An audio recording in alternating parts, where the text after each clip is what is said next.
purpose is these resources are limited. These are not unlimited. Even if you think land is very limited, when we compare it as a whole humanity, it's limited. Money in your pocket, it is limited. Water is limited. So, what is the purpose? Purpose is when we use these limited resources, we try to make the maximum output from it. हमारी एक कोशिश होनी चाहिए. आपके पास जो पैसे है, आपके पास जो लैंड है, आपके पास जो रिसोर्स है, when you utilize them, you must use it in such a way that you try to make the maximum output from it. Okay? You want to make it the efficient use. Efficient use ही मतलब यही होता है कि आप इसको इस तरह से यूज करें कि आप इसमें ज्यादा से ज्यादा आउटपुट निकालने की कोशिश करें. When you are spending the 100 rupees, आप 100 रुपए इस्तेमाल कर रहे हैं, आप कोशिश करें कि मुझे ज्यादा से ज्यादा जो चीज खरीदना चाहता हूँ वो ज्यादा से ज्यादा आ जाए. That's the resource. So it is a resource, efficient use, which have alternate use. And the same resources, when these resources have alternate use. For example, there is a 100 rupee in your pocket. You can use it in any way. किसी भी तरीके से आप इस्तेमाल कर सकते हो. आप इसको मेडिसिन खरीद सकते हो, पिकनिक जा सकते हो, आप इसको कुछ खाने के लिए परचेज बुक खरीद सकते हो. इस मनी के अल्टरनेटिव यूजेस है. But you have to choose which is the most important at the present time. Okay, so it means, so what economics teaches us कि ये resources at the national level, at the individual level, at the community level, all those resources, they have alternative uses, and we have to use them in a most efficient way and the most required way. हमें वहाँ पे resource इस्तेमाल करना है जहाँ पे हमें इसकी जरूरत है.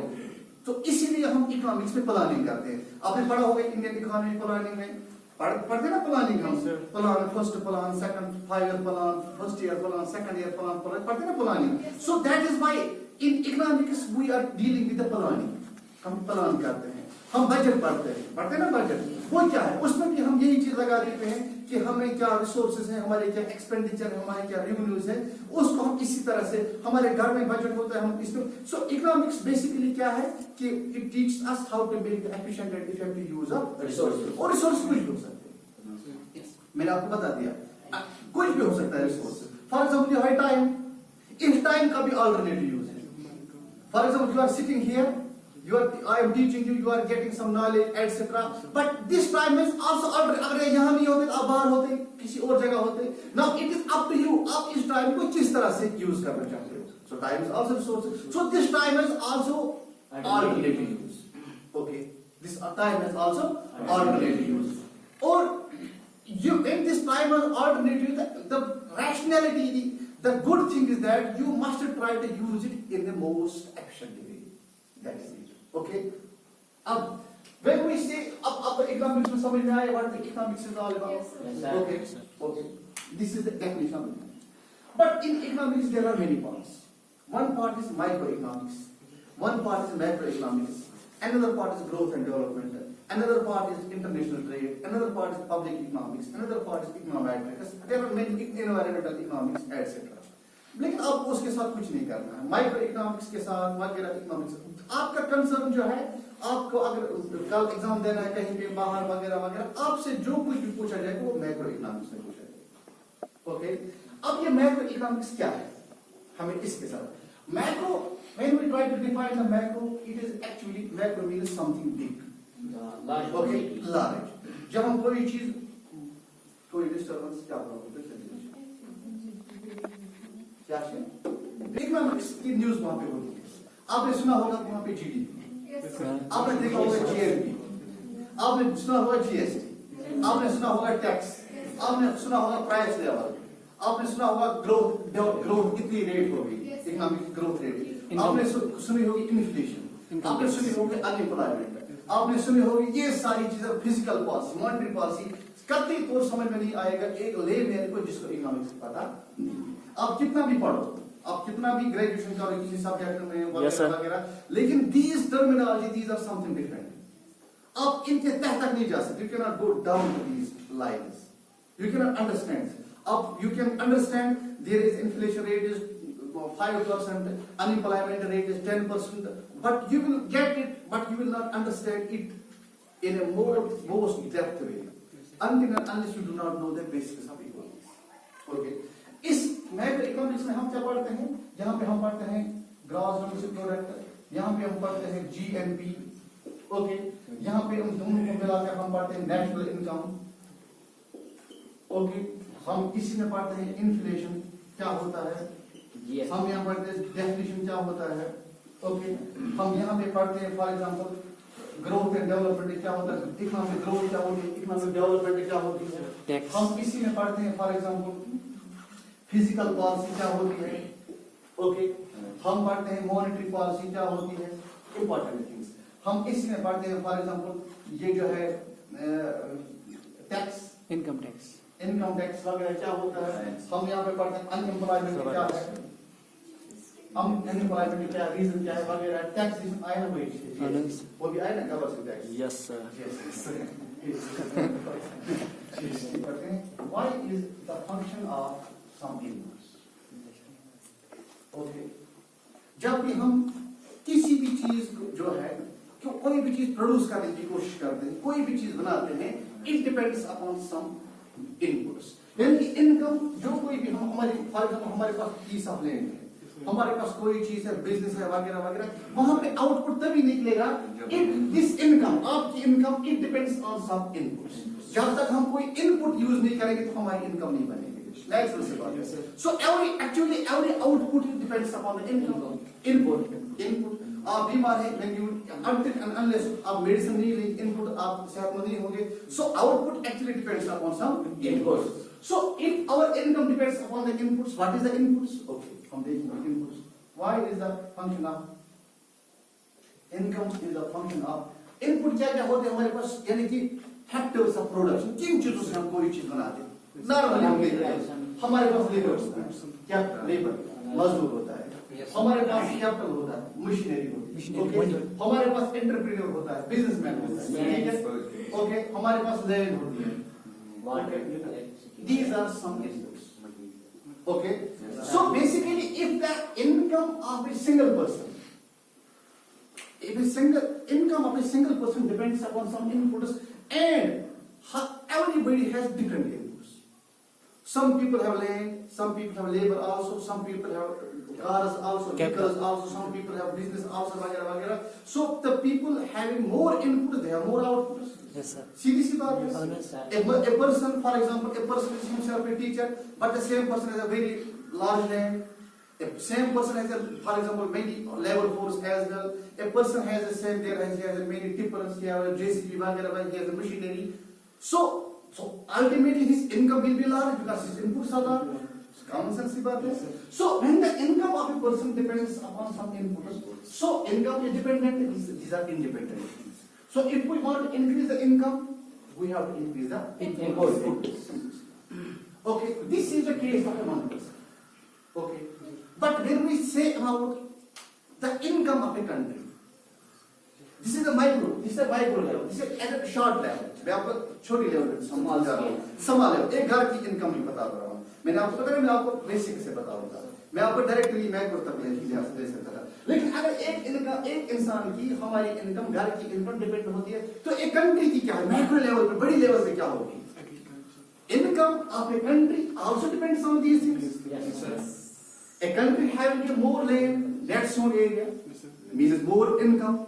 A country having a more labor force means more income. A country having a more machinery means more income. A country having a more capital, entrepreneurship, investment, as far as it means. So, the gross domestic product, the gross national income of a country also depends on these things. yes sir, इसीलिए हम देखते हैं, and it's because of this, हम देखते हैं इनमें से अब कोई चीज, for example this capital, machinery, capital, this is the most important factor of production.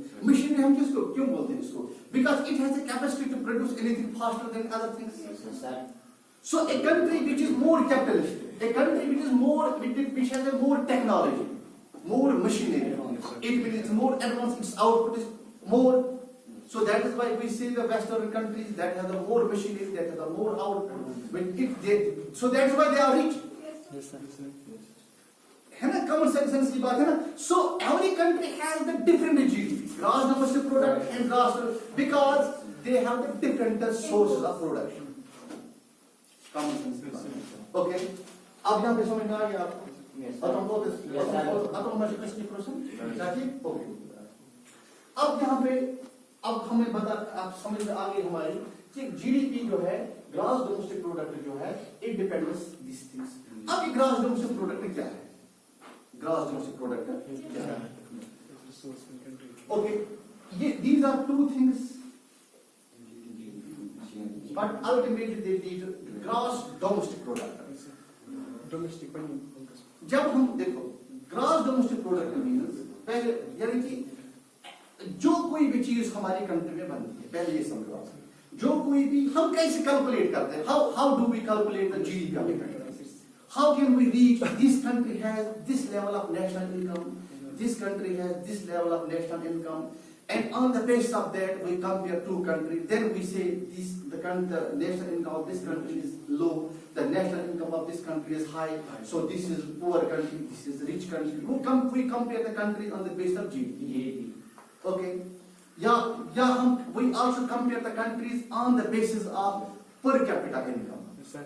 Okay, आगे बताऊंगा। लेकिन हम कैसे कैलकुलेट करते हैं इस कंट्री की जीडीपी क्या है, इस कंट्री की जीडीपी? आपको पता है कि इंडिया की, बट आप न्यूज़पेपर उठाओगे, न्यूज़पेपर, आप मैगजीन उठाओगे, न्यूज़ में सुनोगे आज हिंदुस्तान की जीडीपी इतनी बढ़ गई, लेकिन कैसे हम कैसे कैलकुलेट करते हैं हाउ दिस जीडीपी? ये तो क्वेश्चन है ना। मैंने आपको पहले बताया ना कि आप पढ़ोगे लेकिन समझ में नहीं आएगा। देखो अब क्या होता है, जितनी भी GDP is actually the calculation. This is the addition of the prices of the final goods produced in the country. एक कंट्री में जितने भी फाइनल कमोडिटीज बनते हैं जो फाइनली किसी यूज के लिए इस्तेमाल होती है। Finally for example this is a book, when you purchase it, this was A final commodity. Okay, जब आपने कोई कमोडिटी बाजार से खरीदी तो वो कमोडिटी वहां पे बिल्कुल फाइनल होती है, तैयार होती है, उसमें किसी किस्म की एडिशन की जरूरत नहीं होती। ओके, जब वो मार्केट में आ जाती है परचेज सेल करने के लिए, खरीदने के लिए कंज्यूमर, तो it means it is the final commodity. Okay, everything which is sold in the market they are known as the final. Then जब हम इन फाइनल कमोडिटी जितने भी, whether it comes from agriculture sector, whether it comes from industrial sector, services sector, it comes from the hotel management, it comes from the insurance company, it comes from the monetary market, everything wherever it comes, when we add the final price of these commodities, ठीक है, हम finally इसको add करते हैं, उन editions को हम बोलते हैं, जब हम उसको ऐड करते हैं हम उसको बोलते हैं इसको this is the gross domestic national, हम उसको बोलते हैं नेशनल इनकम। चलो ये जा सकते, समझ में आया? आगे नहीं समझ में फिर और समझ, यानी कि that means when we add the commodities or when we multiply the commodities with their final price and we add them in totality we reach to the national income of a country. Okay, अब देखो मैं यहाँ पे मैं बताऊंगा एक चीज और। फॉर एग्जाम्पल हमारे पास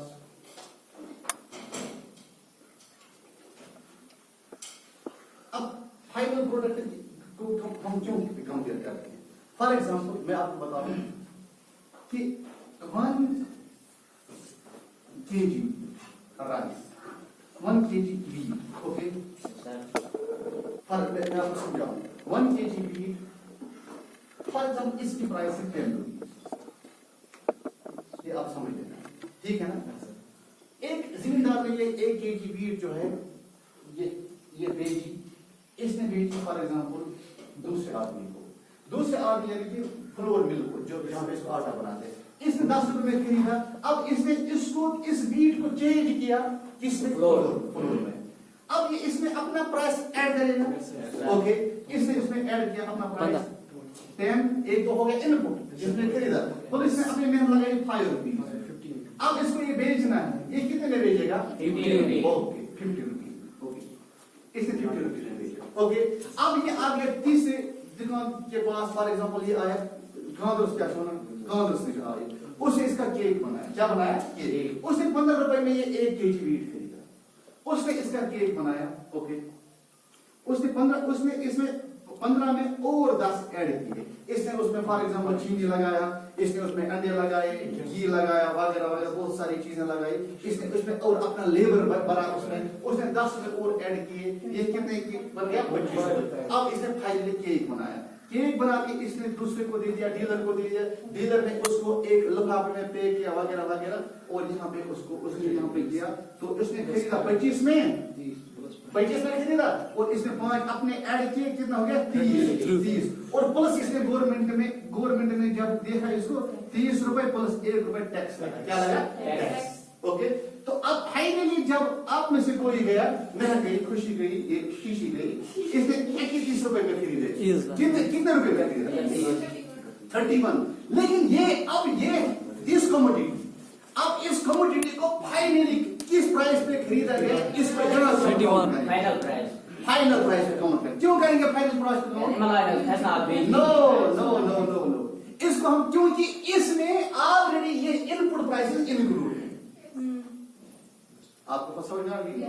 अगर हम इसको यहाँ पे करेंगे 10 रुपए, ओके, यहाँ पे करेंगे 15 रुपए, यहाँ पे भी काउंट करेंगे 15, यहाँ पे करेंगे 25 रुपए, वहां पे करेंगे 30 रुपए, ये कितना बन गया फिर 30, 7 रुपए। लेकिन ये तो इनकरेक्ट है, क्योंकि ये 10 रुपए ऑलरेडी इसमें काउंट हो चुका है।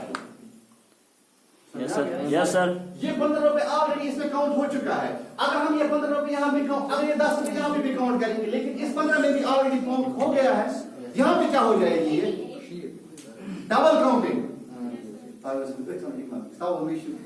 समझ बड़ा मुश्किल।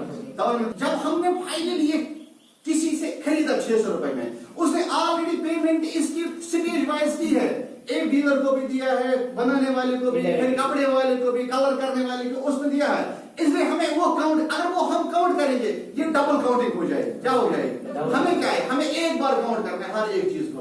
इसीलिए हम जीडीपी जब मेजर करते हैं, we measure at in the final counting. इनको हम कहते हैं इंटरमीडिएट काउंटिंग। क्या कहते हैं? इंटरमीडिएट लेवल पे हम काउंट नहीं करते। ओके, क्योंकि हमें रियल वैल्यू चाहिए ना, हम कहते हैं ग्रॉस डोमेस्टिक प्रोडक्ट। समझ में आया? अब आपको समझ में आया कि अब जो कोई भी चीज हम बनाते हैं किसी भी सेक्टर में, anything we produce in any sector, okay, कोई भी सेक्टर में हम बनाते हैं, well agriculture sector, industrial sector, services sector, okay, इन सब सेक्टर्स में जो कुछ भी हमें फाइनल प्रोडक्ट मिलता है, उसको हम उसके आउटपुट से मल्टीपल करते हैं, तो हम जीडीपी तक पहुंचते हैं। अब वन ग्रॉस डोमेस्टिक प्रोडक्ट बढ़ता है, यहाँ पे ग्रॉस डोमेस्टिक प्रोडक्ट यानी कि ग्रॉस डोमेस्टिक, जो कुछ भी एक कंट्री की पॉलिटिकल टेरिटरी के अंदर जो कुछ भी प्रोड्यूस होता है इन any sector, when whatever is produced within the boundaries, political boundaries of a country, okay, whatever is produced in any sector by any person, when we add this at its final price, when we add its product at its final product at its prices, we get the gross domestic product. हर एक sector में political territory के अंदर जो कुछ भी कोई चीज बनती है, जब हम उसको अपने फाइनल प्राइस के साथ, फाइनल कमोडिटी को अपने प्राइसेस के साथ मल्टीप्लाई करते हैं, उसके एडिशन को हम कहते हैं ग्रॉस डोमेस्टिक प्रोडक्ट। क्यों कहते हैं ग्रॉस डोमेस्टिक प्रोडक्ट? क्योंकि यहाँ पे डोमेस्टिक का मसला है, क्योंकि हम क्या बात करते हैं डोमेस्टिक, यानी कि जो कुछ डोमेस्टिक का मतलब ये होता है कि it is produced with in the boundaries of a country. अब यहाँ पे दो चीजें हैं, मैंने ये आपको नहीं बताया कि किसने बनाया है। Something is produced for example domestic, कोई नेटिव भी बना सकता है, हम दुकानदारी कर सकते हैं, हम एग्रीकल्चर काम कर सकते हैं, हम इंडस्ट्री में काम कर सकते हैं, लेकिन बाहर के लोग भी यहाँ पे काम करते हैं, फॉरेनर भी यहाँ पे काम, वो भी बिजनेस करते हैं ना, फॉरेन डायरेक्ट इन्वेस्टमेंट भी, एप्पल फोन, आईफोन, ये बैग वगैरह, बाहर के लोग, चाइना के लोग, यूएसए के लोग, ब्रिटेन के लोग, वो भी दिल्ली में, उत्तराखंड में, गोवा में, सिक्किम में, कश्मीर में, बहुत सारी जगहों पे काम करते हैं, उनकी इनकम भी जो है इसमें काउंट हो जाती है, क्योंकि वो कहां पे काम करते हैं? इंडिया के टेरिटरी में। ये याद रखना। When we say the gross domestic product, it means whatever is produced within the political boundaries of a country, and it doesn't matter whether the output is produced by the domestic natives, domestic citizens, or citizens of a country, or the foreigners, it doesn't matter. The matter is, it must be produced within the boundary of the country. हम इसको कहते हैं क्या? Gross domestic product. Okay, वो तुम समझ गए, वो तो मैं समझ, वो तो मुझे प्रॉब्लम चाहिए. अब ग्रास डोमेस्टिक प्रोडक्ट में जो है, ओके, ये समझ में आ गया आपको? किसने बनाया? क्योंकि हम क्यों करते हैं इसमें ये काउंट? क्योंकि जब हम इसमें ये चीज काउंट करते हैं, उधर ना देखो आप, जब हम इसमें ये काउंट करते हैं, क्योंकि फॉर एग्जांपल बाहर का कोई एप्पल कंपनी वाला या फॉर एग्जांपल कोई फ्रूट ग्रोवर इंग्लैंड से आया, उसने कश्मीर में जूस फैक्ट्री बनाई. फॉर एग्जांपल उसने अपने पैसे लाए, यहाँ पे जूस फैक्ट्री बनाई, and this juice factory is earning very high money. It is giving employment to the people. It is earning the revenue वगैरह. And government is also leaving the tax on it. Yes sir. Government इस पे tax लगाएगी. वो tax कहाँ जाएगा? हमारे यहाँ GST जाएगा ना? Okay, लेकिन part of the income he can take to his country. वो तो ठीक है. लेकिन मैं जो टैक्स है वो कहाँ जाएगा? वो हमें है ना? So that is why gross domestic हम इसको कहाँ पे include करते हैं? India. अपनी ग्रास डोमेस्टिक प्रोडक्ट. ओके, जब when we see grass domestic product, it means the अभी हम इनकम तक नहीं, लेकिन सीधी सी बात है, ग्रास डोमेस्टिक हम यहाँ पे ग्रास की लेवल देखते हैं, लेकिन इसमें जब हम इसमें माइनस करते हैं, ग्रास डोमेस्टिक प्रोडक्ट में हम डिडक्शन करते हैं, डेप्रिसिएशन. क्या करते हैं? डेप्रिसिएशन. ये याद रखना. डेप्रिसिएशन का क्या मतलब है? देखो मैं आपको बता. फॉर एग्जाम्पल हर एक मशीनरी, हर एक चीज जिसको हम यूज करते हैं, उसमें वियर एंड टियर हो जाता है, उसमें हमें पैसे लगते हैं ठीक करने में, उसमें डेप्रिसिएशन आ जाता है, उसमें कभी कभी ठीक करने की जरूरत भी पड़ती है, उसमें हमें कास्ट लग जाता है. एग्जाम्पल मैं दूंगा. फॉर एग्जाम्पल जब हम एक ट्रैक्टर वाला है, वो गया फॉर एग्जांपल घर से निकला वो सैंड लाने के लिए, ठीक है, इमसे से खाने फॉर एग्जांपल इमसे ने बोला कि 500 से वो तो 500 आने से है. ओके, ये गया, जब ये गया ठीक है, तो इसने 5000 रुपए लिए, इसने एक सेट ट्रैक्टर लाया. ओके, सेट ट्रैक्टर चाहे इसका इनकम है क्यों भाई ना, चाहे इसकी इनकम है, ये इसकी ग्रास इनकम है, ये इसकी उसने टोटल लिया, लेकिन ये सारा इसका इनकम नहीं. इस 5000 रुपए में से इसको पहले ऑयल निकालना है, इसका पेट्रोल भी जल गया. फॉर एग्जांपल इसका पेट्रोल जल गया 1000 रुपए. ओके, फॉर एग्जांपल इसको मोबिल जल गया फॉर एग्जांपल 5 रुपए. ओके, जल गया 5. फॉर एग्जांपल इसको कहीं पे टायर का पंचर हो गया वगैरह वगैरह, इसमें उसको लगे 100 रुपए. लेबर बालस, इसको लेबर लगे, इसके फॉर एग्जांपल 500 रुपए. ओके, रियलिटी बालस, रियल. ओके, इसमें लगे फॉर एग्जांपल 50. ओके,